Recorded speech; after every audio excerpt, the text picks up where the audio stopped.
Welcome to Windows to the Wild. I'm Willem Lang. Today we take you to Newfound Lake, where at-risk youth find resilience. Also, just off a section of the Appalachian Trail lie the remains of Flight 792. Its journey ended on November 30th, 1954, but the legacy of that flight remains. First, there are more than 4,000 miles of trails in New Hampshire. For a long time, they were reserved mostly for hiking. Now runners have discovered the thrill of trail running. You're about to meet someone who'll show us how to get the runners off the road.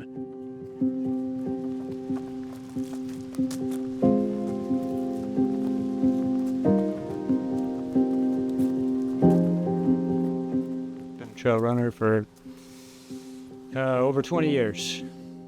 Kind of just got hooked on it. I was hooked on the whole vibe of running in the woods, being outside, and slowing down a little bit, and enjoying where I was at.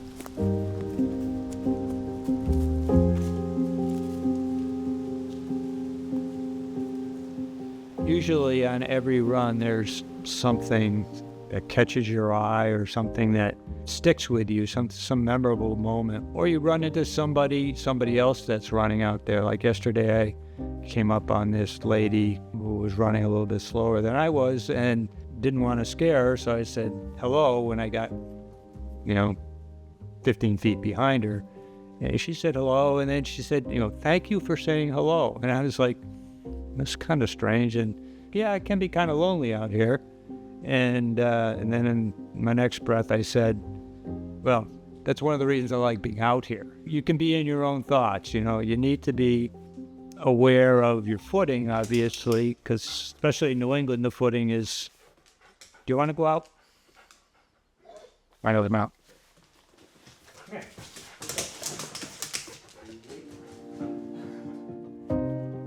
It's a unique experience. Every individual or every trail runner that's out there, they probably get something a little bit different. It's kind of what it's all about, just kind of figuring out, what makes you tick when you're out there.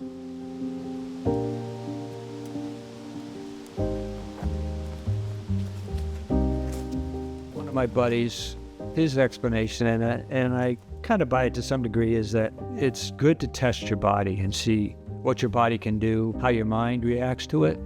That's information that we can all use. How to react to certain stressful situations, whether it be physical stress or mental stress. For me, a lot of it is self-respect. Having that knowledge that you can push your body to the limit. It's gratifying when you can tough it out. That first step out the doors is the hardest. When it's all said and done, it's worth it.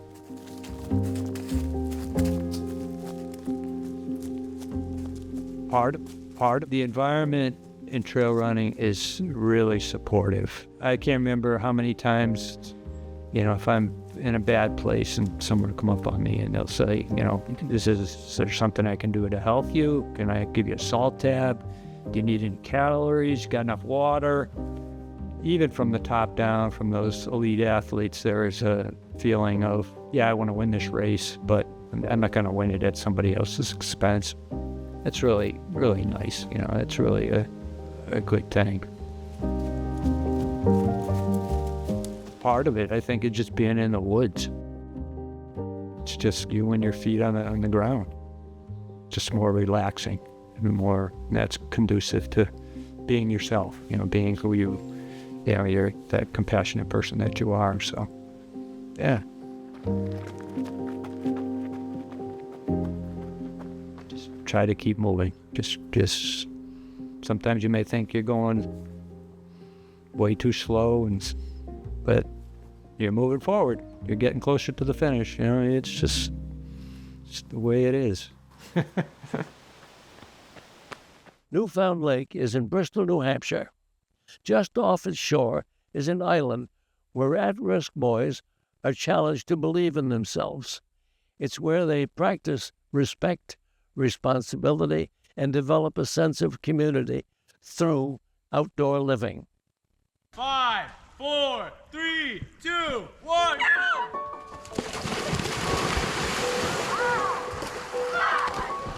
Mayu is a pretty unique program. Could even say maybe one of a kind within the United States. This is Mayhew Island in Newfound Lake, just offshore from Bristol, New Hampshire. The island became a refuge of sorts when in 1920 the Groton School Camp was established here. It's changed over time. Buildings fell into disrepair and were then rebuilt. What began as the Groton School Camp is now known as the Mayhew Program.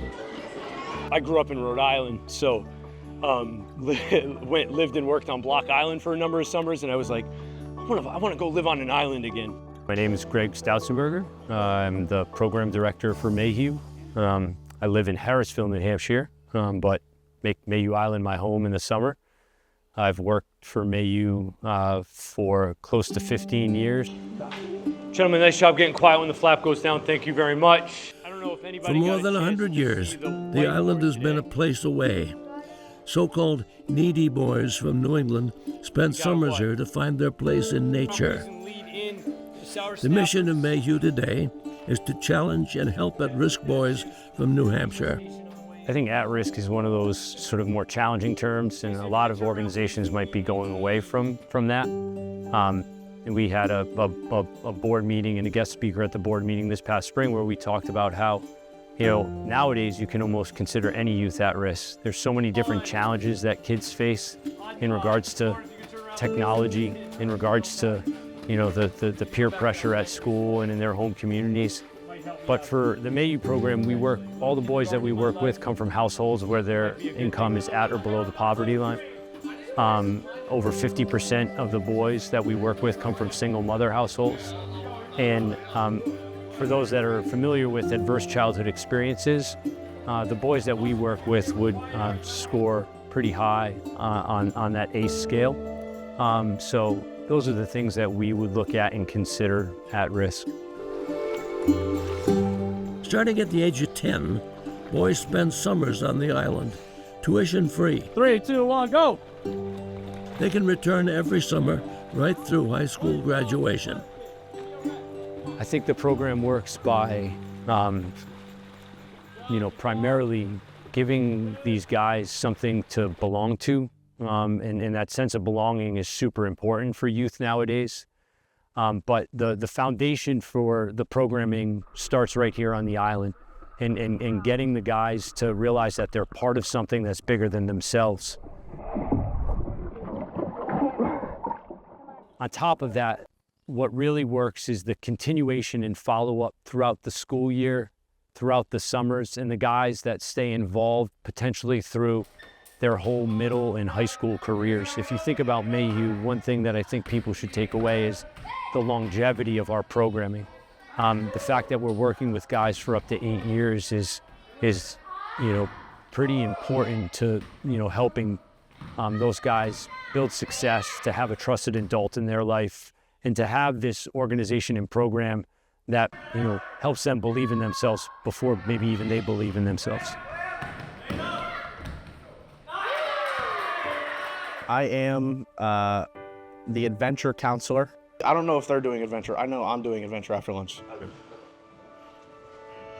Boys 14 years or older who've spent summers on the island can apply to work for the program. My name is Johnny. I was a boy in the program in 2015 and 2016. Ended up working in the kitchen for a few summers and ultimately just made the decision to come out here as a counselor 4 summers ago. Ow, that one stung a little bit. Woo, that one hurt. Johnny's school guidance counselor told him about the Mayhew program. His mother strongly encouraged him to give it a try. I grew up with a single mom. And as a kid, I gave her so much flack. And I felt bad about it later on, but and I tell her sorry all the time. But coming out here to Mayhew kind of instills core values, and it was one of those things that I would argue with my mom, and then I came out here, tried to do my absolute best, went home, and my mom can tell you I was a totally different kid when I got home. This is more than a summer away from home. The goal is to help boys develop a sense of respect for themselves and each other. Yeah, you got rules for this? That's one of the rules. And in this case, respect for camp rules. So I, presented Julius to the lodge. One of the things that we really emphasize here is participation, and he was kind of just messing around, not really focusing on what the group was up to. And I asked him if he was participating or messing around. He just said messing around. So one of the kind of consequences of not following expectations is you get asked to step aside and you kind of do nothing. Hey, Johnny. I've got Julius here. Sounded like you presented him because he was just unwilling to participate. But, he was willing to give it a try, and I wanted him to give that opportunity. Well, thank you, John. Thank you. Julius, thank you. Teamwork is essential to a lot of the activities. Oh, try something different? The boys work together on maintenance projects. There are cookouts, art programs, and plenty of physical activities. Look around, and you can see how the outdoors is an important part of the Mayhew program. Yeah, I think one of the key aspects of Mayhew is just the space. A lot of the guys that we work with are here because they are struggling with their behaviors at home or at school. They're struggling with the ability to regulate their emotions in appropriate ways. And I think the physical activity in this outdoor setting is a great way for 10, 11, 12-year-old boys to expel some of that energy in a positive and productive way. And I think just the ability to see the sunsets or just kind of hear the waves lapping against the shore, I think in ways that, these young guys don't even recognize. It's just such a huge support for them. I got you a lion! We always talk about with our off-island day hikes, once they go through that physical and mental and emotional challenge of hiking up and down a pretty, significant mountain, when they get to the top, they get to enjoy that view and no one can take that from them. That's theirs and theirs alone to keep. And I think that it's empowering in so many different ways.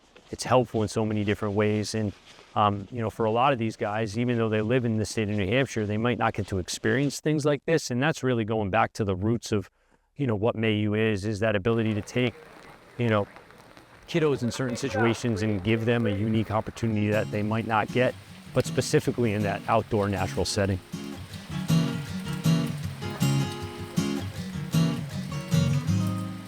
I think it gives the kids the opportunity, in certain moments to kind of chill. I tend to try and preach, if you're just chilling and hanging out, just kind of think about what you're listening to, what you're seeing, and if you sit still and really quiet, then maybe some animals will start skirting across the trails and it's something really cool to see. So I try and preach that as a method of kind of self-resolution.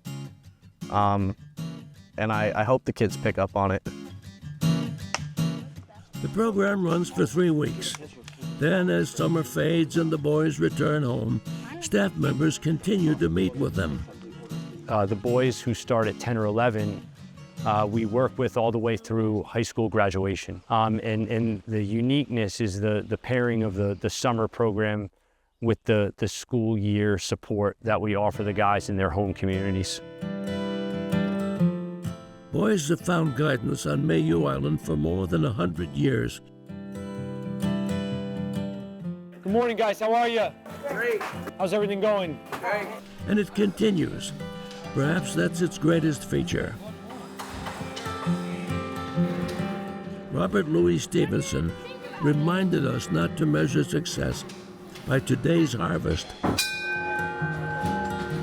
but by the seeds you plant today. I think my favorite thing about doing this job is watching the kids throughout the years just kind of grow. Nice work, Kate.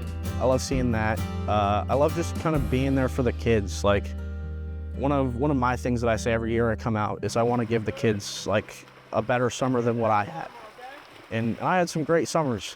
So I'm just really trying to add to it and keep the positivity and fun flowing for these guys. There's 2 minutes take your time. If you slow it down. Johnny is someone who was greatly affected by Mayu in a positive way. And very early on, once he could, realized he wanted to pay it forward. I know when I was a kid, like, I'd go home and I'd be like the best kid ever for like 3 months. And then I kind of dip back into the old ways, and then I come back out here. He's someone who always feels that the work that the counselors, the summer counselors did with him as a young boy, and the outreach workers that worked with him in the community year. He's always someone that's wanted to kind of give that back to, the younger, individuals here at Mayu and support them in the way that he was supported. I think that's a testament to who he is. I guess just Mayu is one of those places where, we try and eliminate any outside interference for the kids so that they can just focus on themselves. And that's what we try and do, is we try and instill the values of teamwork, cooperation, and just trying to find the best version of you that you possibly can be.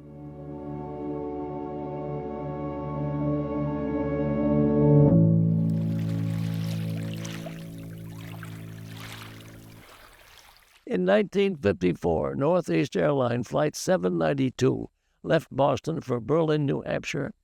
Unfortunately, it didn't make its intended destination. Hikers along the Appalachian Trail now visit its resting place on Mount Success. That's where this story begins. Just below the peak of Mount Success, you can find the aluminum wreckage of a Douglas DC-3 passenger plane. This is 70 years ago. A tale of luck and survival unfolded here. Today, the aircraft rests among the trees, collecting signatures from hikers as it slowly returns to the earth. This is the story of how a White Mountain landmark was born. This is the story of Flight 792 to Berlin, New Hampshire.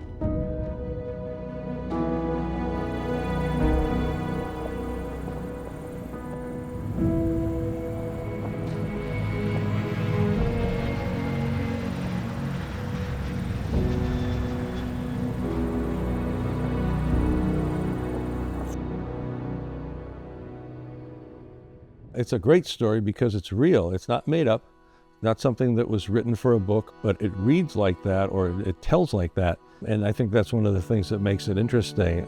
When I hiked up to the crash site myself about 15 years ago, it was really quite a moment for me to see that. My dad had always wanted to hike back up there with me, and it just never worked out.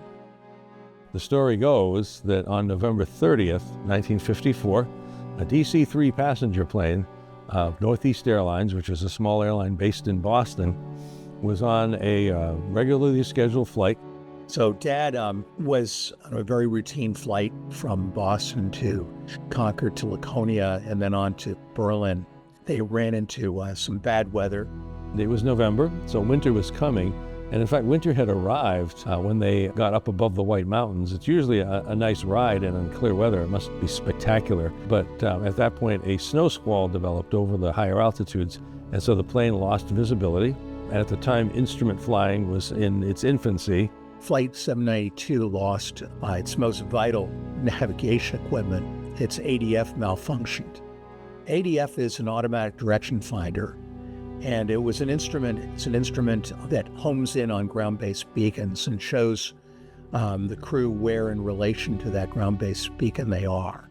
You needed to be at least above 8,000 feet to clear Mount Washington, which was 6,288 feet. Once you did that, you'd have to descend quite quickly to get to Berlin, because I believe the airfield's elevation was just 2,000 feet. So that's quite a drop to be able to get to that airfield and land safely.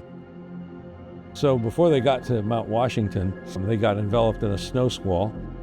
And apparently the ADF stopped functioning when the plane was on approach, northwest rather, of Berlin. They came in a little bit too low over something called Mount Success, which is not one of the more well-known mountains. It's not a tall mountain. It's only, I think, 3,400 feet at the highest. And it doesn't have a peak either. It's just a big round hump.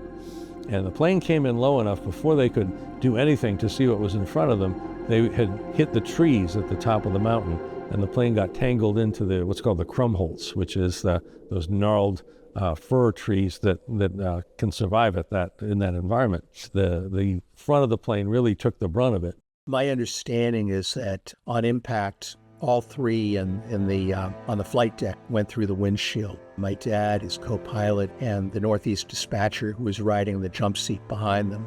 My dad was the only one who survived. Peter Carey, the pilot, was also injured. His head had suffered a gash that was large, and he was losing a lot of blood.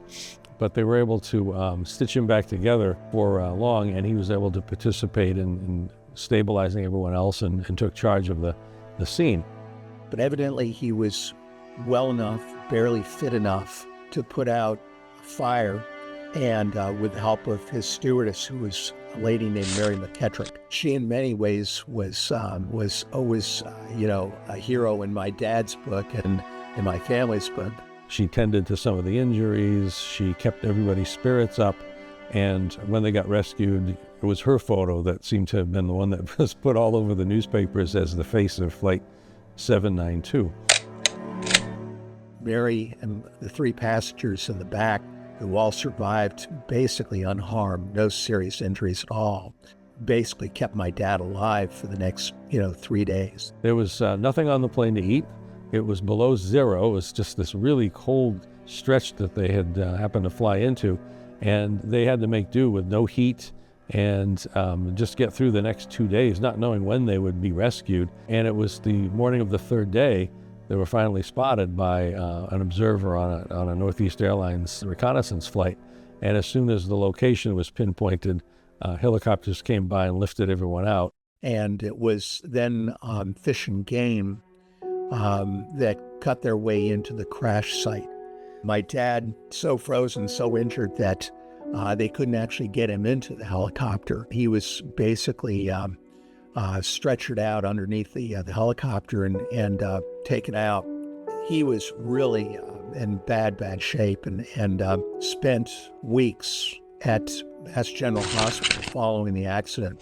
The cause of the crash was determined to be pilot error, and Northeast Airlines management fired him. What really wasn't covered well in the accident investigation report that the Civil Aeronautics Board put together was the equipment failure. And that was one of the contributing factors to them losing their situational awareness and winding up hitting Mount Success.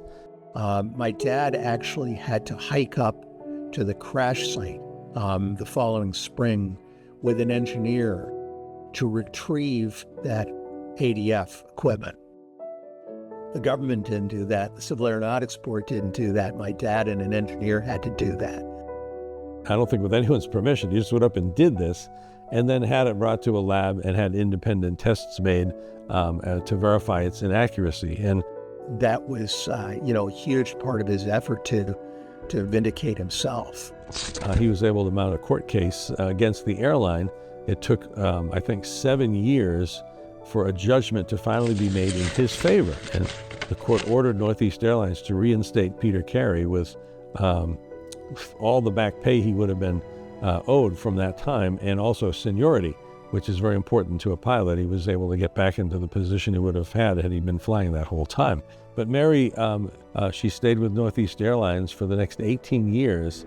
By then, it wasn't necessary for you to be single to be a flight attendant, so she kept with the career. After Northeast Airlines was purchased by Delta Airlines in 1972. And she continued to fly with Delta well into the jet age. I'm not sure of her retirement date, but it was sometime in the late 80s or early 90s. But for a young woman to be involved in an airline, first of all, but then to go through like that and a story like that, and then come back and continue to work for the airline, it shows a real adventurous spirit that Mary exemplified. I think she's a good representative of the women of that era and why they got involved with aviation. It was a real thrill to do something like that, and not everyone was able to do it, but she was.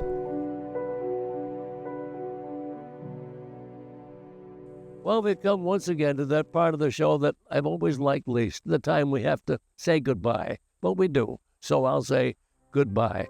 I'm Willem Lang. Thank you for watching Windows to the Wild.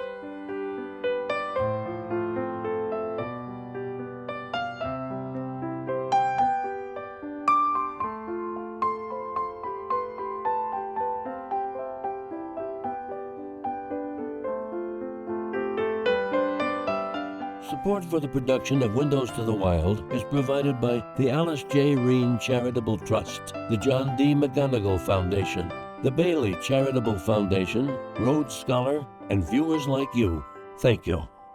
Make a gift to the wild and support the Willem Lang Endowment Fund, established by a friend of New Hampshire PBS. To learn how you can keep environmental, nature, and outdoor programming possible for years to come, call our development team at 603-868-4467. Thank you.